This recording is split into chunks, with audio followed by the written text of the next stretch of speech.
نحمده ونصلي على رسوله الكريم اللهم صل على سيدنا ومولانا محمد النبي الأمي وعلى آله وأصحابه وبارك وسلم۔ میری معزز خواتین و حضرات، آج کا درس سورۃ الانعام سے ہے۔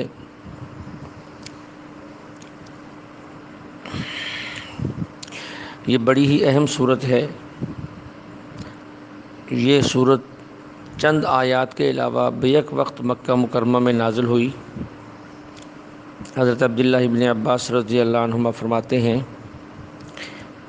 کہ اللہ رب العزت نے جب یہ صورت نازل کی تو اس کے ساتھ 70,000 فرشتے بھی تشریف لائے۔ یہ صورت توحید کے تمام اصول و قواعد پر مشتمل ہے۔ اس صورت کا نام سورۃ الانعام ہے۔ انعام عربی زبان میں چوپائے کو کہتے ہیں، 4 ٹانگوں والے جانور کو، کیونکہ اس صورت کے اندر انعام ان چوپاؤں کا ذکر ہے، اسی نسبت سے اس صورت کا نام سورۃ الانعام رکھ دیا گیا۔ اس کی پہلی ہی آیت الحمد للہ الذی خلق السماوات والارض وجعل الظلمات والنور ثم الذین کفروا بربہم یعدلون۔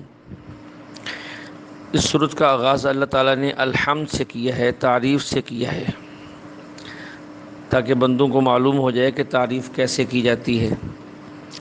اگرچہ اللہ رب العزت کسی کی تعریف اور حمد کے محتاج نہیں، کوئی اس کی تعریف اور حمد کرے نہ کرے اس کی شان میں کوئی فرق نہیں پڑتا۔ اس آیت کے اندر 2 لفظ مختلف جو ہے وہ پائے جا رہے ہیں۔ الحمدللہ الذی خلق السماوات، کہ اللہ وہ ذات ہے جس نے آسمانوں اور زمینوں کو پیدا کیا۔ آسمانوں اور زمینوں کے ساتھ خلق کا لفظ ہے، پیدا کیا۔ وجعل الظلمات والنور، اور پھر اندھیرے اور روشنی بنائی۔ ان کے ساتھ جعل کا لفظ ہے، بنانا، زمین و آسمان کے ساتھ خلق کا لفظ ہے، پیدا کرنا۔ دونوں میں فرق ہے۔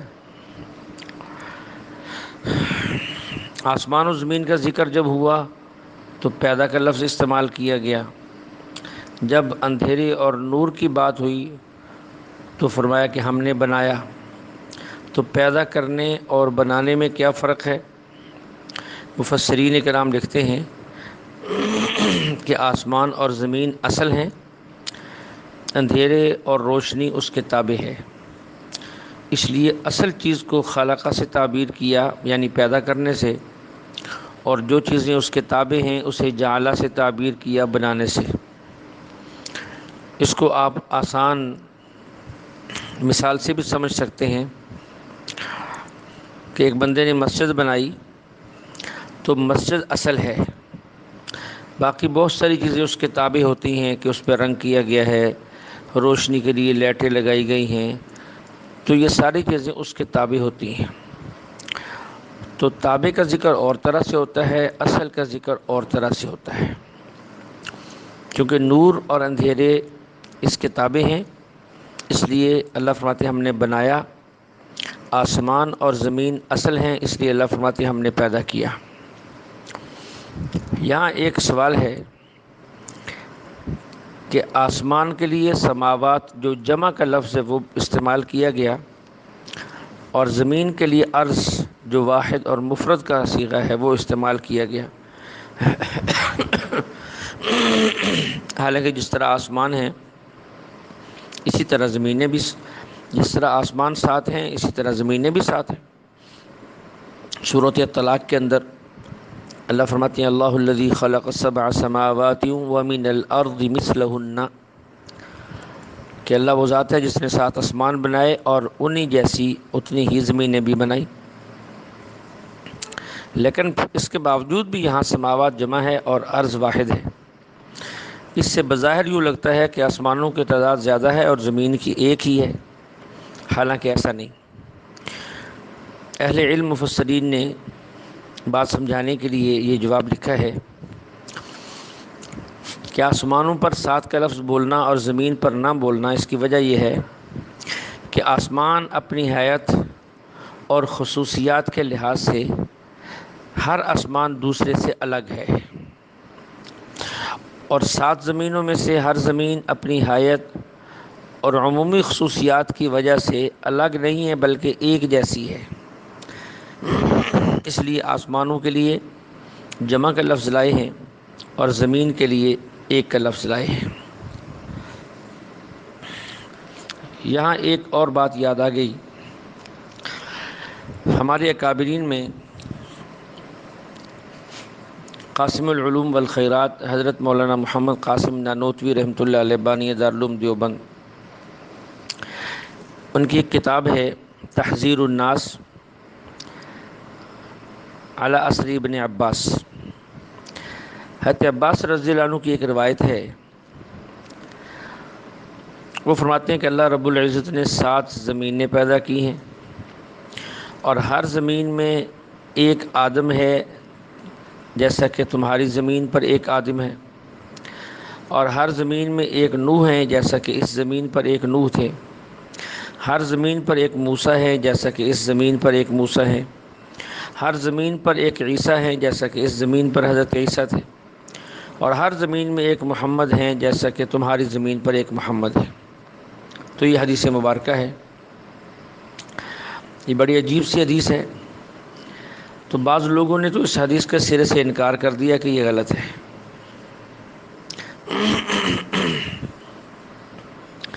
تو ہم کہتے ہیں کہ ایسا نہیں ہے۔ اب پھر اشکال یہ ہے کہ یہ حدیث غلط ہے۔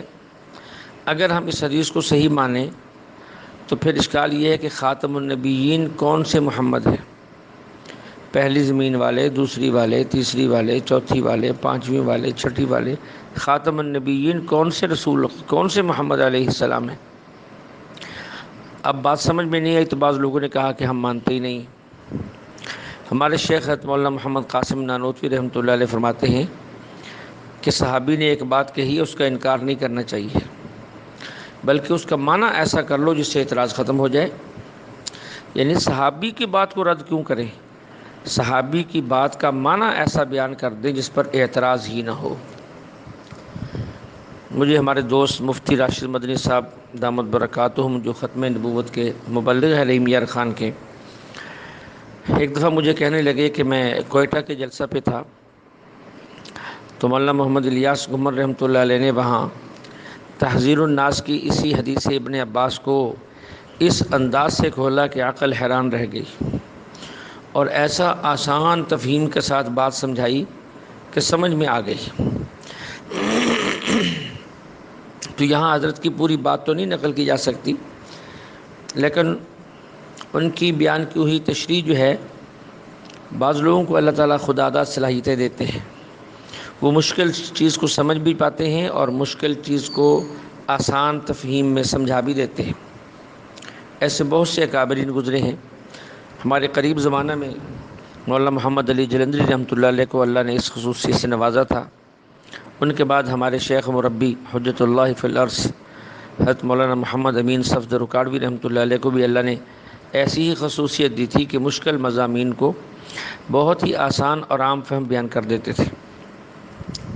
اسی طرح ہمارے دوست اور محترم حضرت مولانا محمد الیاس گھمن صاحب دامت برکاتہم، وہ بھی بہت ساری مشکل چیزوں کو آسانی سے بیان کر دیتے ہیں۔ حالانکہ حضرت نانوتوی رحمۃ اللہ علیہ کی کتابیں وہ ہیں جن کو بغیر استاد کے سمجھنا مشکل ہے۔ خود حضرت کے پوتے حضرت مولانا قاری محمد طیب صاحب رحمۃ اللہ علیہ، جو دارالعلوم دیوبند کے تقریباً 40 سال محتمم رہے، وہ بھی فرماتے ہیں کہ میں نے حضرت کی یہ کتابیں، یعنی اپنے دادا کی یہ کتابیں استادوں سے پڑھی ہیں تب مجھے سمجھ آئی ہیں۔ تو حضرت فرماتے ہیں کہ اللہ کا شکر ہے میں نے اس کو پڑھا اور مجھے اللہ نے سمجھا دیا۔ تو خاتم النبیین پر اشکال تھا کہ اگر اس حدیث کو مان لیا جائے، اس اثر کو مان لیا جائے، تو کون سے محمد خاتم النبیین ہوں گے؟ یہ ایک اشکال ہے، جس کی وجہ سے بعض لوگوں نے اس کو رد کر دیا ہے۔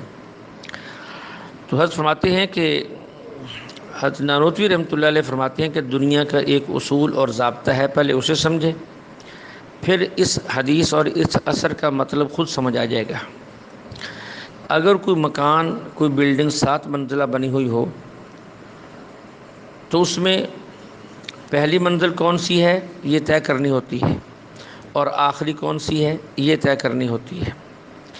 تو جو سب سے نیچے ہو یعنی زمین پر ہو اس کو پہلی منزل کہتے ہیں، اس کے اوپر والی کو دوسری، پھر اس کے اوپر والی کو تیسری، پھر چوتھی، پھر پانچویں، پھر چھٹی، پھر ساتویں۔ یعنی ساتویں کے اوپر پھر کوئی منزل نہیں ہوتی بلکہ ساتویں کے اوپر آسمان ہوتا ہے، اس کے اوپر پھر کوئی 8ویں منزل نہیں ہوتی۔ تو آخری منزل وہ ہوگی جس کے اوپر آسمان ہوگا۔ تو حضرت فرماتے ہیں 7 زمینیں ہیں، سب سے جو نیچے والی زمین ہے وہ پہلی منزل ہے، وہ پہلی زمین ہے جو سب سے نیچے ہے، اس کے اوپر میں دوسری، پھر تیسری، پھر چوتھی، پھر پانچویں، پھر چھٹی، پھر ساتویں۔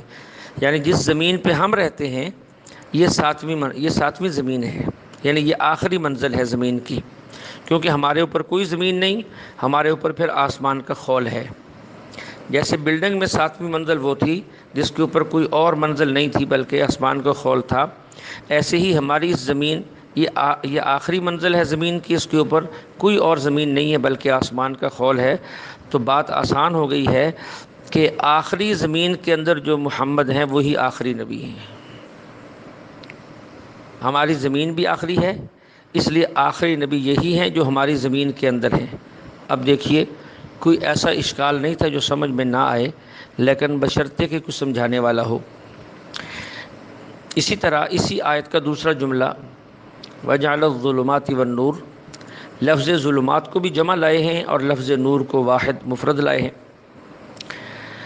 اللہ تعالیٰ نے زمینیں 7 بنائیں، آسمان بھی 7 بنائے، پھر اللہ فرماتے ہیں کہ ہم نے اندھیرے بھی بنائے اور نور بھی بنائے۔ اب کوئی نور کو لے گا تو اسے روشنی ملے گی، اگر نور کو چھوڑ دے گا تو اسے اندھیرا ملے گا۔ تو یہاں اللہ تعالیٰ نے ظلمات کو جمع لا کر اور نور کو واحد لا کر اس بات کی وضاحت کر دی ہے کہ نور ایک ہوتا ہے، اندھیرے کئی ہوتے ہیں۔ یہ بتایا ہے کہ حق راستہ ایک ہوتا ہے اور باطل راستے کئی ہوتے ہیں، سنت ایک ہوتی ہے، بدعات کئی ہوتی ہیں۔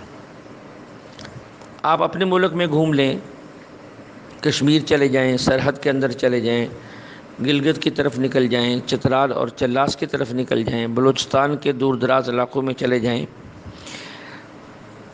تو آپ کو یہ بات بڑی اچھی طرح معلوم ہو جائے گی۔ ہمارے حضرت کاڑوی رحمۃ اللہ علیہ فرمایا کرتے تھے کہ جو اصل چیز ہوتی ہے اس کی شکل ایک رہتی ہے۔ رحیم یار خان کے اندر جو گندم کا دانہ ہے، سرحد کے اندر بھی گندم کا دانہ اسی طرح کا ہوگا، کشمیر میں بھی اسی طرح کا ہوگا، سعودیہ میں گندم اگائیں گے تو بھی دانہ اسی قسم کا ہوگا، امریکہ میں گندم اگائیں گے تو بھی دانہ اسی قسم کا ہوگا۔ یہ جو اصل فصلیں ہیں، گنا ہے، گندم ہے، باجرہ ہے، ان کی شکلیں ساری دنیا میں ایک جیسی ہوں گی، لیکن جو خود رو جڑی بوٹیاں ہیں، خود اگاتی ہیں، فصلوں کے لیے نقصان دہ ہوتی ہیں، جنہیں سپرے کر کے تیزاب ڈال کے جلایا جاتا ہے، یہ جڑی بوٹیاں یہ ہر علاقے کی مختلف شکل کی ہوتی ہیں، ایک شکل نہیں ہوتی۔ کسی علاقے میں بعض بوٹیاں ہوتی، کسی میں وہ نہیں ہوتی ہیں اور ہوتی ہیں۔ تو اسی طرح سنت ساری دنیا کے اندر ایک شکل کی ہوتی ہے اور بدعات مختلف شکلوں کی ہوتی ہے۔ اس لیے اللہ نے اس کے اندر وضاحت کی کہ ہدایت کا راستہ ایک ہے، یعنی نور، ہدایت اور روشنی کا راستہ ایک ہی ہے، حق راستہ ایک ہے، اور بدعات کے راستے بہت سارے ہیں، گمراہی کے راستے بہت سارے ہیں، اس لیے ان سے بچا جائے۔ اس لیے فرمایا وَجَعَلَ الظُّلُمَاتِ وَالنُّورِ کہ ظلمات کو جمع لائے اور نور کو واحد لائے۔ اب یہ بات ذہن میں آتی ہے کہ ظلمات بنانے کی ضرورت کیا تھی؟ نہ بنایا جاتا تاکہ انسان جو ہے وہ اندھیروں میں نہ چلا جائے۔ تو گزارش یہ ہے، یہ دنیا دارالامتحان ہے۔ دارالامتحان یہ بنے گی تب جب وہاں نفع کی چیزیں بھی ہوں اور نقصان کی چیزیں بھی ہوں۔ اللہ نفع کی چیزیں بھی بنا دے اور نقصان کی چیزیں بھی بنا دے، نفع والی چیز کے نفع بیان کر دے اور نقصان والی چیزوں کا نقصان بیان کر دے، اور پھر بندے کو اختیار دے کر چھوڑ دے کہ اب تیری مرضی نقصان والی چیزوں میں پڑ جا، تیری مرضی نفع والی چیزوں کو حاصل کر لے۔ اب امتحان ہے کہ یہ انسان کدھر جاتا ہے، نفع والی چیزوں کو لیتا ہے یا یہ انسان جو ہے وہ نقصان والی چیزوں کو لیتا ہے۔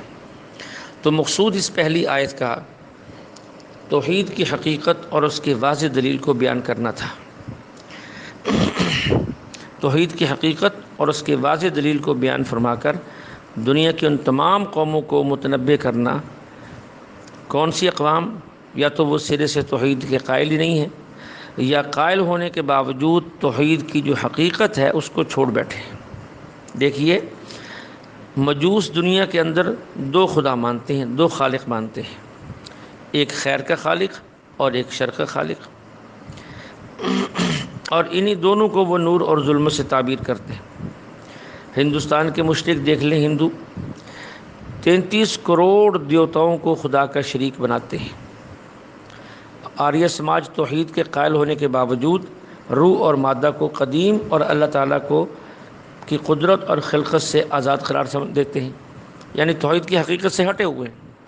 اسی طرح عیسائی جو توحید کے قائل ہونے کے باوجود حضرت عیسیٰ علیہ السلام اور ان کی والدہ کو خدا کا شریک بناتے ہیں، اور پھر عقیدہ توحید کو تھامنے کے لیے ان کو ایک تین اور تین کو ایک بنانے کا جو انہوں نے نظریہ اختیار کیا ہے، یہ عقل کے خلاف ہے کہ توحید بچ جائے، کہتے تینوں ایک ہیں اور ایک تین ہیں۔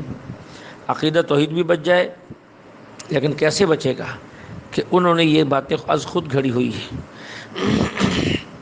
اور عرب کے مشرکین نے تو خدائی کی تقسیم میں یہاں تک سخاوت دکھائی کہ ہر پہاڑ کا ہر پتھر ان کے نزدیک انسانوں کا معبود بن سکتا تھا۔ غرض انسان جس کو اللہ تعالیٰ نے مخدوم کائنات اور اشرف المخلوقات بنایا تھا، جب یہ راہ سے بھٹکا تو اس نے نہ صرف چاند سورج ستاروں کو بلکہ آگ، پانی، درخت، پتھر، یہاں تک کہ کیڑوں مکوڑوں کو بھی اپنا معبود اور مسجود اور حاجت روا بنا ڈالا اور مشکل کشا بنا ڈالا۔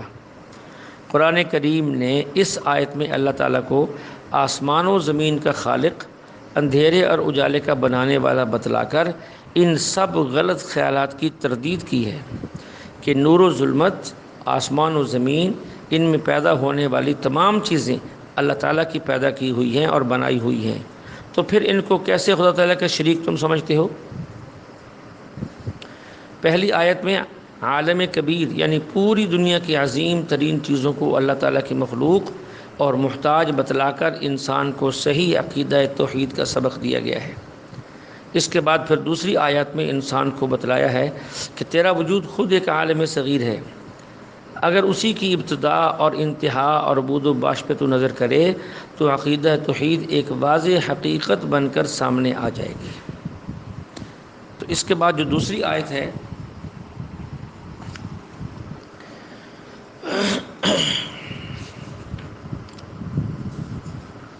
وَالَّذِي خَلَقَكُم مِّن طِينٍ ثُمَّ قَضَىٰ أَجَلًا وَأَجَلٌ مُّسَمًّى عِندَهُ ثُمَّ أَنتُمْ تَمْتَرُونَ۔ اللہ تعالیٰ فرماتے ہیں کہ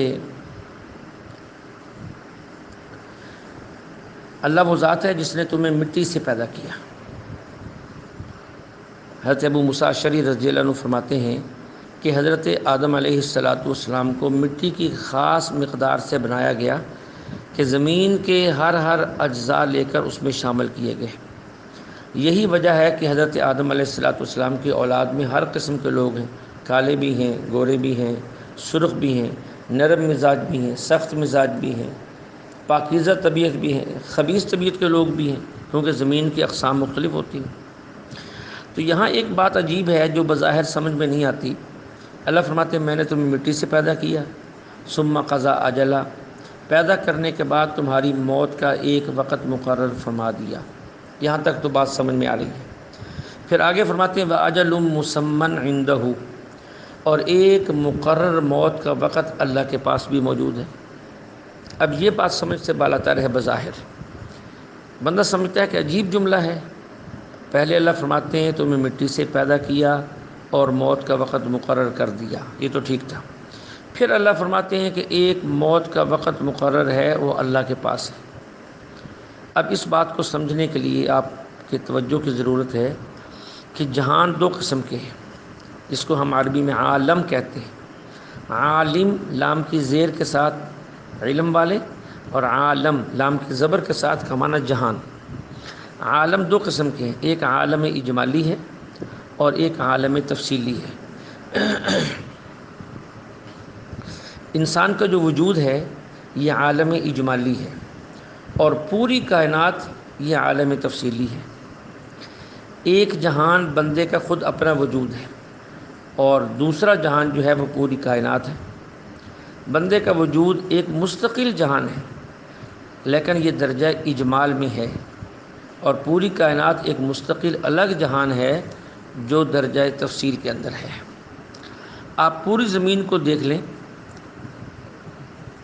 یا کسی دیکھنے والے سے یہ کہہ لیں کہ جو چیزیں آپ کو زمین میں نظر آئیں گی ان ساری چیزوں کا نقشہ اللہ نے انسان کے وجود میں رکھ دیا ہے۔ جو کچھ زمین پہ آپ کو نظر آئے گا، زمین کے اندر جو کچھ ہے وہ کیسے؟ لوگ کہتے ہیں جی کہ فلاں علاقے کی زمین چٹیل میدان ہے۔ چٹیل کا معنی یہ ہوتا ہے کہ وہاں گھاس نہیں ہوتی۔ اب انسان غور کرے، اپنے جسم کے اندر ایسے حصے موجود ہیں جہاں سرے سے بال نہیں اگتے، پاؤں کے تلوے ہیں، ہاتھ کی ہتھیلیاں ہیں، یہاں کبھی بال نہیں اگتے اور کسی کے نہیں اگتے۔ ایسی کہا جاتا ہے جی کہ فلاں علاقے کی زمین جو ہے وہ بڑی فصل اگاتی ہے، اور فلاں علاقے کی زمین جو ہے بڑی شور ہے۔ تو بعض انسان کے اندر، جسم کے اندر بھی بعض حصے ایسے ہیں کہ وہاں بالوں کا ہونا لازم ملزوم ہے۔ اچھا، بعض زمینیں ایسی جو فصل اگاتی ہیں پھر ختم ہو جاتی ہیں، یعنی تکمیل تک نہیں پہنچتی۔ تو انسانوں میں بہت سے انسان ایسے ہیں جن کے بال اگتے ہیں اور پھر گر جاتے ہیں، باقی نہیں رہتے۔ یعنی جو چیزیں آپ کو زمین میں نظر آئیں گی وہ انسان کے جسم میں بھی نظر آئیں گی۔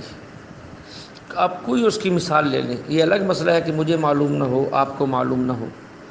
آپ کہتے ہیں جی کہ یہاں تو دریا ہیں، نالے ہیں جن سے پانی بہتا ہے، کوئی بڑے ہیں کوئی چھوٹے ہیں۔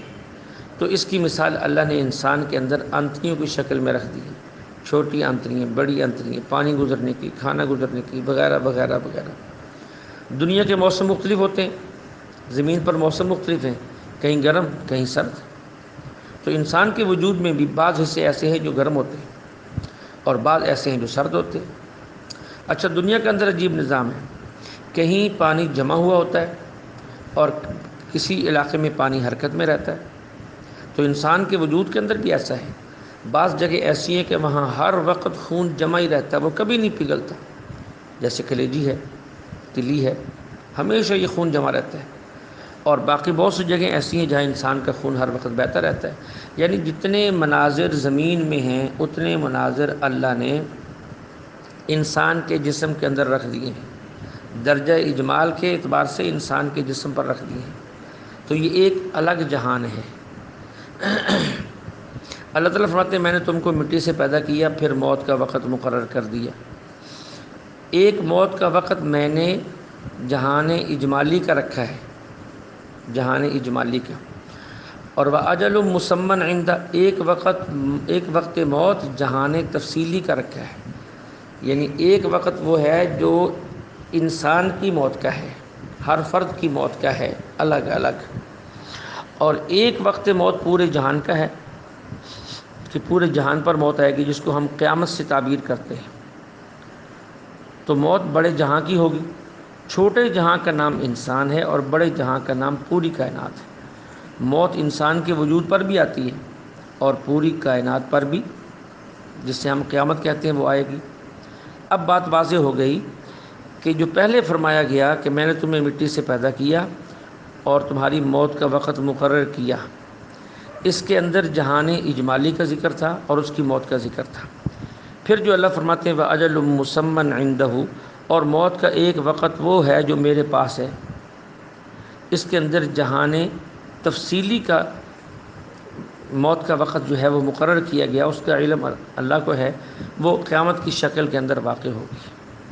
اللہ پاک نے اس بات کو بیان کر کے سمجھایا ثم انتم تمترون، تم عجیب لوگ ہو کہ روزانہ لوگ مرتے ہیں، تم مرتے ہو کو دیکھتے بھی ہو، تو پھر بھی تمہیں قیامت کے بارے میں شک ہے کہ وہ قائم نہیں ہوگی، جب یہ اجمالی جہان پر روز موت آ رہی ہے۔ کبھی تمہارا باپ گیا، کبھی ماں گئی، کبھی بیٹا گیا، کبھی بھائی گئی، کبھی دوست گئے، کبھی رشتہ دار گئے، کبھی محلے والے گئے، تو کیا قیامت کے بارے میں پھر بھی تم شک کرتے ہو؟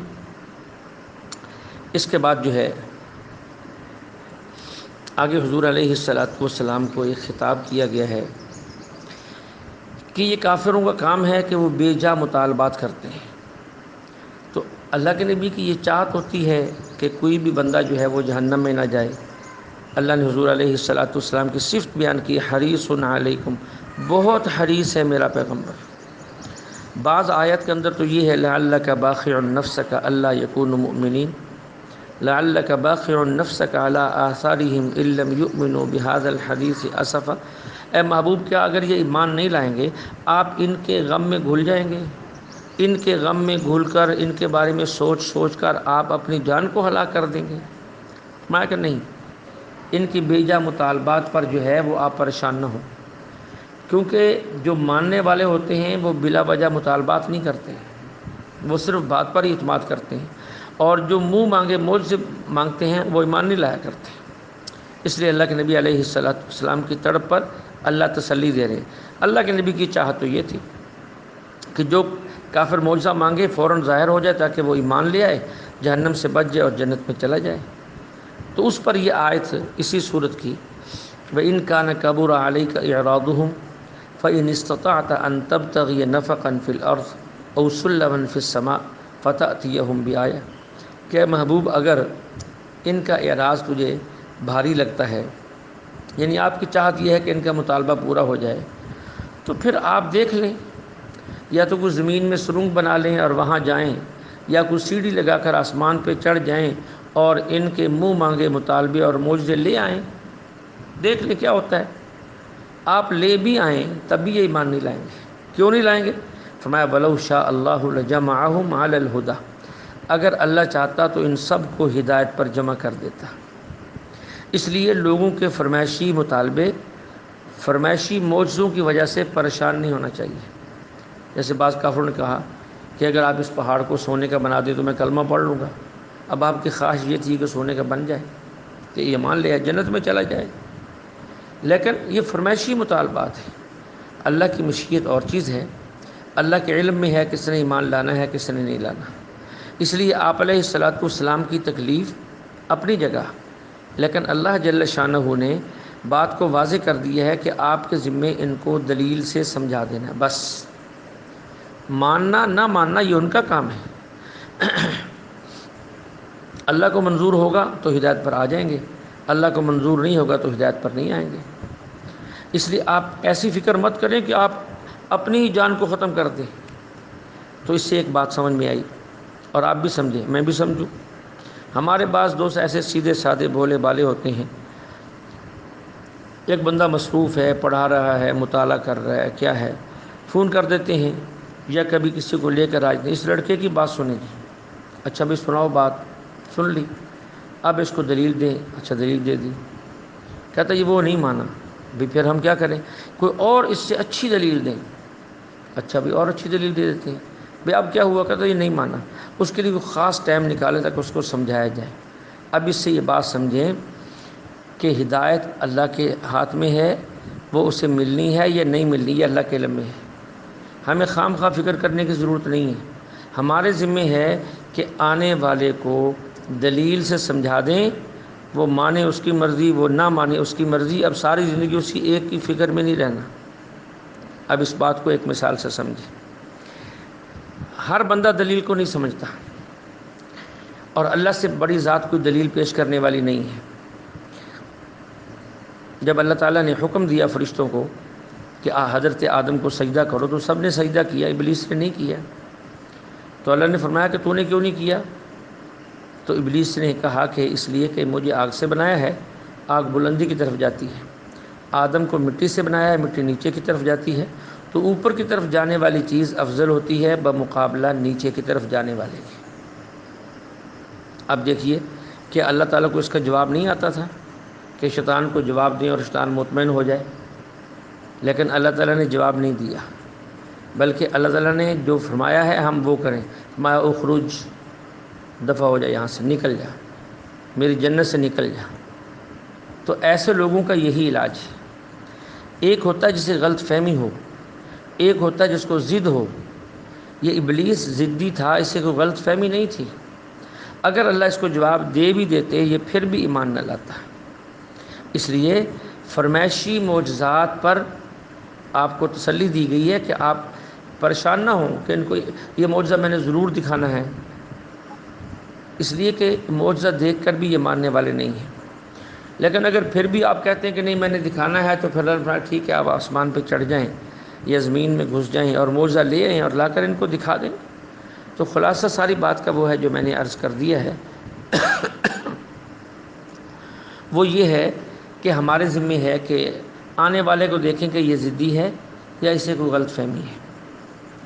آج کل اکثر لوگ جو آتے ہیں وہ ضدی ہوتے ہیں، انہیں غلط فہمی نہیں ہوتی، انہیں 5-10 باتیں رٹوا کر بھیجا جاتا ہے کہ تم نے جا کر مفتی صاحب سے یہی پوچھنا ہے، مولانا صاحب سے یہی پوچھنا ہے، اور پھر یہ بھی سکھا کر بھیجا جاتا ہے کہ اگر وہ یہ جواب دیں تو تم نے اس بات پہ اڑ جانا ہے کہ نہیں اس کا یہ مطلب نہیں یہ مطلب ہے، اور تم نے کتاب پہ اڑ جانا ہے کہ نہیں میں نے تو بخاری کی حدیث ہی ماننی ہے، میں نے مسلم کی نہیں ماننی، میں نے مسلم کی ماننی، میں نے ترمذی کی نہیں ماننی۔ تو یہ ضدی ہیں، ان کو غلط فہمی نہیں ہے۔ جسے غلط فہمی ہو اسے سمجھا دیا جائے دلیل سے، اس کے بھی پیچھے نہ پڑا جائے، اور جو ضدی ہو اس کو کہا جائے اخرج، دفع ہو جا، تیری قسمت میں اگر ہدایت ہوگی تو جان اور اللہ جان، ہمارے پاس تیرا کوئی علاج نہیں ہے۔ اللہ جل شانہ سے دعا ہے اللہ ہمیں اس کلام مقدس کو صحیح طرح سمجھ کر عمل کی توفیق عطا فرمائے۔